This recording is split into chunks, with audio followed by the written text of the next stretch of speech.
Hi everyone, welcome back to my channel study with Ashish. तो जैसा कि आप जानते हैं कि बिहार शिक्षक भर्ती में रिजल्ट्स जारी कर दिए गए हैं और रिजल्ट्स जारी करने के बाद उसकी और सारी प्रक्रियाएं चालू कर दी गई हैं। लेकिन जब से रिजल्ट जारी किया गया है तब से कई सारे सवाल हमारे पास आ रहे हैं जिनका जवाब हम कई दिनों से ढूंढते ढूंढते जब थक गए हैं, तब इस वीडियो के माध्यम से हम अपने कई सारे सवाल उठाएंगे आज यहाँ पर कि जब आपके पास रिक्तियां शेष बची रह गई और कैंडिडेट्स भी आपके पास पर्याप्त मात्रा में थे तो क्यों नहीं 100% सीट्स पर बहाली हुई। उसी के साथ साथ जब से रिजल्ट आया है देखने को मिल रहा है कभी किसी का 23 नंबर पे हो गया है तो कभी किसी का 80 नंबर पे भी नहीं हुआ है। हालांकि उसके सफाई देते हुए माननीय अध्यक्ष महोदय ने कहा है कि हम उसके लिए लैंग्वेज पेपर में कई कैंडिडेट्स फेल हैं। मैं मान सकता हूँ ये सारी चीज़ें आपकी सही हो सकती हैं, लेकिन जो कैंडिडेट बीएड और डीएलएड दोनों की हैं उनको तो आपने लिया, बहुत अच्छी बात है। लेकिन जो ऐसे मेरे पास कितने कैंडिडेट्स का कॉल आया जो सिर्फ बीएड हैं और हमसे पूछ रहे हैं सर अब जाएं कि ना जाएं, तो बीएड वालों को भी शामिल किया गया वो रिजल्ट में। और इसी प्रकार की अनेक गड़बड़ियां हैं जिस पर आज हम चर्चा करेंगे और रिक्तियां किस प्रकार से कितनी खाली हैं, वेटिंग लिस्ट की मांग करा जाएगा, सारी चीज़ को इस वीडियो में हम कवर करेंगे। उससे पहले आप अगर चैनल को मेरे अभी तक सब्सक्राइब नहीं किया तो सब्सक्राइब कर लीजिए, वीडियो को लाइक करिए और मेरी बातें आपको समझ में आए तो कमेंट सेक्शन में बताइए कि आप भी क्या मांग चाहते हैं। तो जैसा कि जानते हैं आप सभी लोग, रिजल्ट आ गया, बहुत अच्छी बात है। काफ़ी लोग जेन्युइन कैंडिडेट सेलेक्ट हुए जो उनके लिए बहुत अच्छा है। लेकिन उसके बावजूद भी माननीय अध्यक्ष महोदय को जब ये पता था पहले से ही कि कम से कम 10 से 15 हज़ार कैंडिडेट, उन्होंने प्रेस कॉन्फ्रेंस में कहा है कि अभी 10,000 बच्चे छांट दिए जाएंगे डीवी में, ये बात उनको अच्छे से क्लियर थी। और उससे पहले भी वो एक चीज़ कहते हैं कि हमने कई लोगों का चेक किया, उसमें गड़बड़ पाया, इसलिए उनका रिजल्ट जारी नहीं किया डॉक्यूमेंट में। तो ये दोनों बातें नहीं समझ में आती कि आप एक चीज़ कहते हैं कि 10,000 से ज़्यादा कैंडिडेट निकाल दिए जाएंगे, ऊपर से आप दूसरी बात कहते हैं कि हम कई हज़ारों की संख्या में कैंडिडेट्स का डॉक्यूमेंट गलत पाए हैं। तो किस प्रकार से आपने वेरिफिकेशन किया, वो भी बिना कैंडिडेट को मौका दिए हुए, अपनी बात को बिना रखते हुए। कैंडिडेट अगर अपनी बात नहीं रख पाया फिर भी किस प्रकार से आपने उनको बाहर कर दिया। अब 10,000 पोस्ट ये और लगभग इन्होंने 72,000 कहा था, लेकिन 70,000 के आसपास ही सीट आई थी, मतलब रिजल्ट जारी हुआ है 70,000 के आसपास। तो 10,000 वो मतलब टोटल मिला के 20,000 की लिस्ट अभी इनके पास है जिसका कि जारी करना चाहिए और जारी के साथ सीधा उनको शामिल करना चाहिए जो इस कट ऑफ में नीचे आ रहे हैं। और 10,000 नहीं, इससे ज़्यादा कैंडिडेट्स आपको देखने को मिलेंगे जो डीवी से बाहर होते हुए नजर आएंगे। कई सारे सेंटर्स पर बहुत जगह बहुत तेज़ी से छटाई का कार्यक्रम चालू है।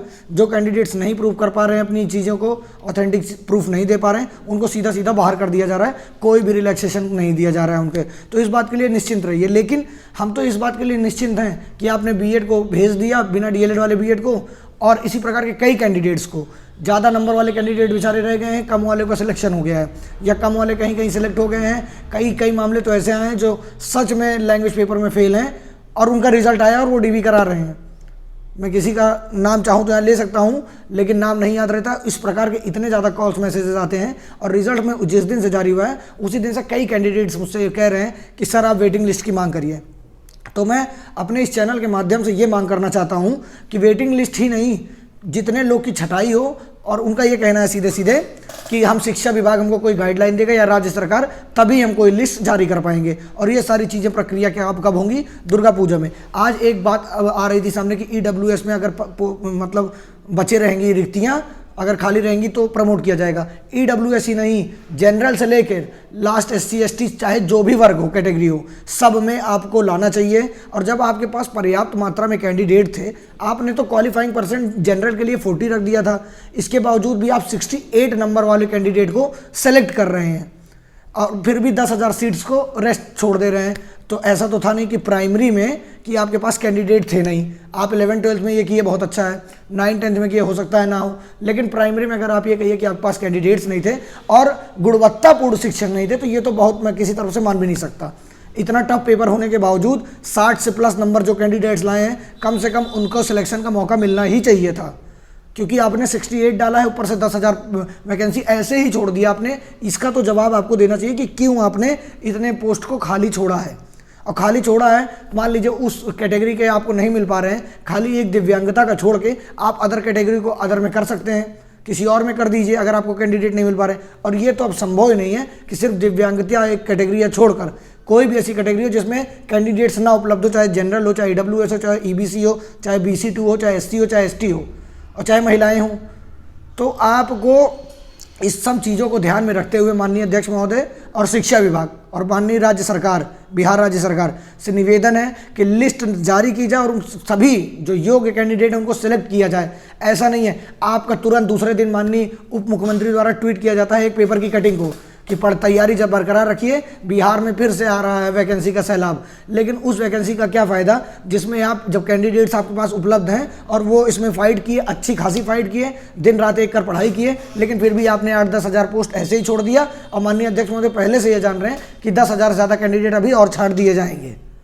तो मतलब 20 से 25 हज़ार का ये आंकड़ा पहुंचेगा। ऐसे आप देखते रहिए। और उतनी पोस्ट को अगर आप दूसरे में सिर्फ अपने चुनाव के लिए नंबर ऑफ सीट्स या नंबर ऑफ पोस्ट ज़्यादा दिखाने के लिए, क्योंकि आपको पहले से पता है 80 हज़ार के आसपास वैकेंसी आ रही थी, जैसे ही रिजल्ट जारी हुआ दूसरे दिन एक पेपर में कटिंग आती है कि नई भर्ती में, नई शिक्षक भर्ती 6 to 8 में, 6 to 12 में 1,10,000 पोस्ट आएगी। उसको माननीय उप मुख्यमंत्री तेजस्वी यादव द्वारा रीट्वीट किया जाता है। तो ये सारी चीज़ें उचित नहीं कि आप नंबर ऑफ पोस्ट दिखाने के लिए जो कैंडिडेट्स इसमें सही थे या जिन्होंने अच्छे से फाइट किया है, जो सच में योग्य हैं, उनका आप बाहर कर दीजिए और कोई ऐसे कैंडिडेट हैं जिनको आप अंदर कर लीजिए। बहुत सारे कैंडिडेट्स ऐसे हैं, कम से कम 3 से 4 हज़ार कैंडिडेट मिलेंगे तुम्हें जो सीटेड ही नहीं पास हैं और स्कोर अच्छा किए हैं, तो वो भी योग्य हैं। लेकिन अब आप एलिजिबिलिटी क्राइटेरिया ही नहीं फुलफिल कर पाएंगे तो आपको बाहर होना तय है। और इसमें कोई दिक्कत की बात भी नहीं है कि आपको एलिजिबिलिटी क्राइटेरिया तो पूरा ही करना चाहिए। उसके सिवा जो कैंडिडेट्स एलिजिबिलिटी क्राइटेरिया भी पूरा कर रहे हैं, 60+ नंबर भी ला रहे हैं या अपनी अपनी कैटेगरी वाइज अच्छा स्कोर कर रहे हैं, उन सभी को मौका मिलना चाहिए। वो चाहे जनरल हो, चाहे AWS हो, बताया मैंने, SC ST कोई भी हो, कैंडिडेट है, उसको उसकी कैटेगरी में फाइट करने का, पोस्ट होने का पूरा अधिकार है। और ये सिर्फ और सिर्फ माननीय राज्य सरकार आपके हाथ में है। तो आपसे निवेदन है कि इसको करने का प्रयास कीजिए, प्रयास नहीं इसको कर ही दीजिए, क्योंकि आप नंबर ऑफ पोस्ट या सीट ज़्यादा अगली वैकेंसी में दिखाएंगे, उसके लिए कितने कैंडिडेट डिप्रेस्ड हो जाएंगे, कितना मानसिक तनाव से बीमार हो जाएंगे कि वो एग्ज़ाम देने लायक ही नहीं रहेंगे अगला। इसलिए जो कैंडिडेट्स बहुत फाइट किए थे और सच में अच्छा स्कोर किए हैं, सीटेट वजह से ही पास हैं, DLED की उनके पास मार्कशीट है या DLED BEd दोनों किए हैं, तो PRT के लिए कम से कम उनको मौका दिया जाए। जो भी रिक्तियां बची हैं उसको भरा जाए, क्योंकि ना भरने का कोई सवाल ही नहीं उठता। आपने खुद कहा था कि हम तो रिक्तियां भरने के लिए क्वालिफाइंग परसेंटेज को गिराने को तैयार है, और यहाँ पर आप क्वालिफाइंग परसेंटेज को कहीं किसी कैटेगरी में टच ही नहीं कर रहे हैं। उससे पहले ही आप बाहर कर दिए बच्चों को। तो दूसरी लिस्ट जारी हो और एक बार जितने भी फालतू कैंडिडेट्स को ऐड किया गया है, जैसे जो BEd के कैंडिडेट हैं उनको वहाँ पर DB में बाहर कर दिया जा रहा है कि आप गलती से आ गए हैं, तो उन सभी की छटाई करके एक बार लिस्ट को फिल्टर करके फिर से बताया जाए, हम लोग के सामने ये आंकड़ा रखा जाए कि कितनी पोस्ट जो है वो अब आप मतलब कितनी पोस्ट पर वैकेंसी के लोग गए हैं, वहाँ पर कितने लोगों को जॉब मिली है, कितने लोग को नियुक्ति प्रमाण पत्र मिला है, कितने लोग को बाहर कर दिया गया DB में। इन सभी का आंकड़ा हम लोग को मिलना चाहिए। ये हमारा अधिकार भी है, क्योंकि हम लोग राज्य सरकार के मतलब राज्य के ही नागरिक हैं। तो ये हमें पूरा अधिकार है कि हम अपनी बातों को आप तक रखें, और आपकी ये जिम्मेदारी है कि आप हमको बात बताइए, क्योंकि हम ही लोगों ने आप तक वहाँ तक पहुँचाया है कि ये कुछ सोच के कि आपसे बहुत उम्मीदें थी, लेकिन उस उम्मीद पर इस तरह पानी फिरेगा ये किसी को नहीं पता था। बहुत सारे बिहार के ही कैंडिडेट्स जो हैं, अदर स्टेट के कैंडिडेट्स हैं, वो बहुत काबिल हैं, बहुत अच्छा स्कोर किए हैं, किसी कारणवश 1 नंबर 2 नंबर 3 नंबर इतने से रह गए हैं। तो 25-25 हज़ार अगर वैकेंसी आप छोड़ देंगे और नंबर ऑफ पोस्ट दिखाएंगे कि हमने 1,70,000 पहले निकाला, 1,10,000 निकाला, बाद में आंकड़ा जारी कर देंगे कि हमने 5 लाख नौकरी निकाल दी, अब हम तो भारत की सबसे बड़ी नौकरी करवा दिए।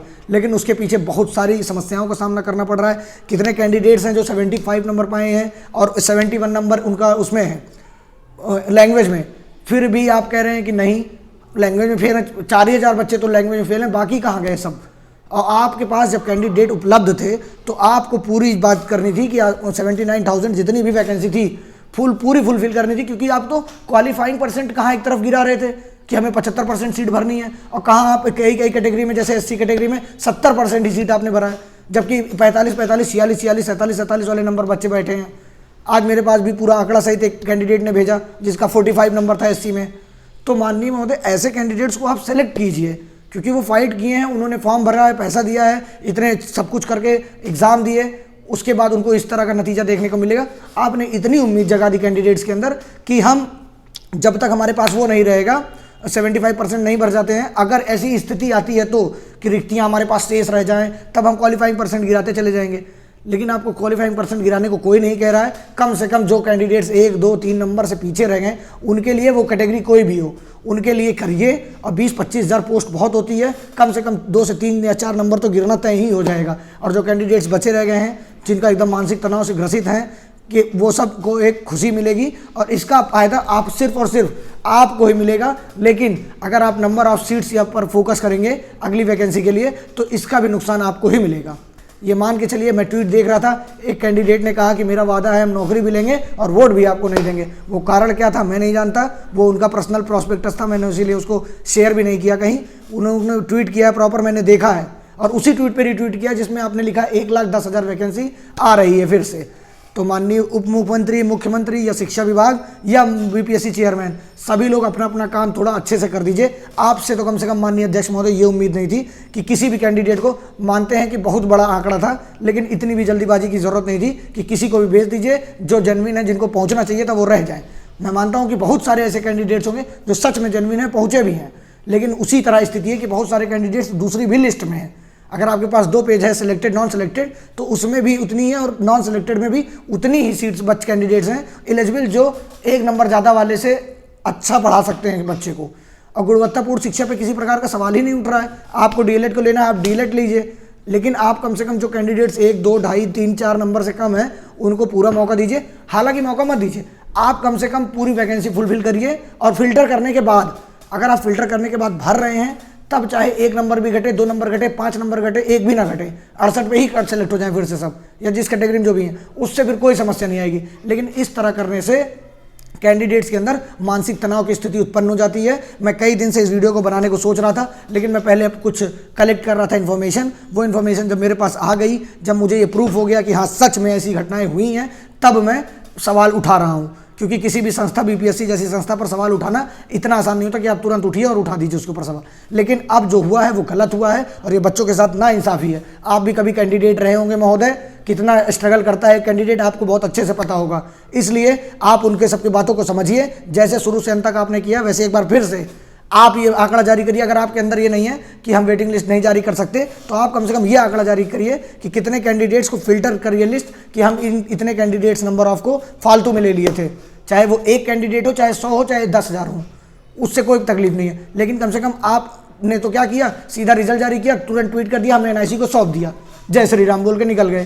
तो ये बहुत गलत है। इस तरह अपनी जिम्मेदारियों से पीछा आप नहीं छुड़ा सकते हैं। जवाब आप सरकार और राज्य के प्रति जवाबदेही और जवाब देना भी चाहिए, और नहीं देंगे जवाब तो फिर और किसी तरीके से जवाब लिया जाएगा। कैंडिडेट्स अपना पूरा धरना या जो भी देना होगा उनको देंगे महोदय। इसीलिए निवेदन है कि इन सारी चीज़ों पर जिस पर मैंने बात की, उसको होना चाहिए, लिस्ट को दोबारा रीचेक होना चाहिए, पूरी लिस्ट। जो कैंडिडेट्स हैं सही, उनके लिए कोई तकलीफ की बात नहीं, लेकिन जिनको बेवजह शामिल कर लिया गया है उनको फिल्टर करना चाहिए। फिल्टर करने के बाद आपको एक नई लिस्ट जारी कर दी चाहिए। लिस्ट ना जारी करिए, आप सिर्फ इतना बता दीजिए कि हाँ इतने कैंडिडेट्स, 1,000, 2,000, 3,000 जितने कैंडिडेट्स को हमने गलती से इस लिस्ट में शामिल कर लिया था। उसके लिए आपको कोई फांसी की सज़ा नहीं होगी, ना बिहार लोक सेवा आयोग के ऊपर कोई दाग लग जाएगा। लेकिन अगर आप नहीं जारी करेंगे तो दाग लगना तय है, और लग चुका है, सवाल उठने चालू हो चुके हैं। और इसीलिए मुझसे, मेरे द्वारा भी सवाल उठाया जा रहा है कि ये सच में लीगल है। इसलिए इस वीडियो में इतना ही, मिलते हैं नेक्स्ट वीडियो में। आप लोग वीडियो को ज़्यादा से ज़्यादा शेयर करिए, लाइक करिए, सब्सक्राइब करिए, और शेयर इतना करिए कि माननीय महोदय तक पहुँचे बात। और लिस्ट नंबर तो कम से कम बताएं, बाकी जो राज्य सरकार के हाथ में है वो राज्य सरकार करेगी। ठीक है, चलिए मिलते हैं नेक्स्ट वीडियो में। Thank you so much.